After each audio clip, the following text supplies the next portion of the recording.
الرحمن الرحیم۔ السلام علیکم ورحمۃ اللہ وبرکاتہ۔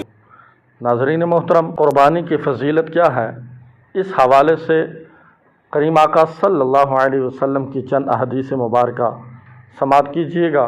ارشاد نبوی صلی اللہ تعالی علیہ وسلم ہے کہ بقرہ عید کے 10 تاریخ کو کوئی نیک عمل اللہ تعالیٰ کے نزدیک قربانی کا خون بہانے سے بڑھ کر محبوب اور پسندیدہ نہیں۔ قیامت کے دن قربانی کرنے والا اپنے جانور کے بالوں اور سنگوں اور کھروں کو لے کر آئے گا۔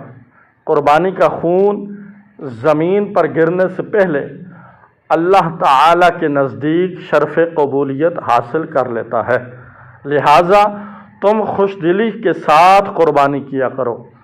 عید کے دن قربانی کے جانور کے لیے پیسے خرچ کرنا اللہ تعالیٰ کے یہاں اور چیزوں میں خرچ کرنے سے زیادہ افضل ہے۔ قربانی کے جانور کے ہر بال کے بدلے قربانی کرنے والے کو ایک نیکی ملے گی۔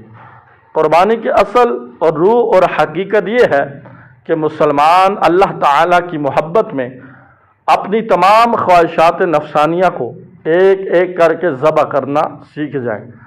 لہٰذا اگر کوئی جانور کی قربانی تو بڑے شوق سے کرے لیکن خواہش نفس اور گناہوں کو چھوڑنے پر تیار نہیں تو وہ قربانی کی حقیقت اور روح سے محروم ہے۔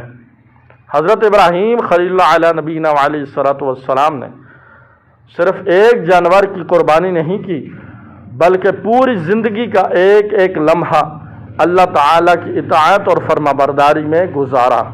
ہمارا بھی یہی جذبہ اور عزم ہونا چاہیے۔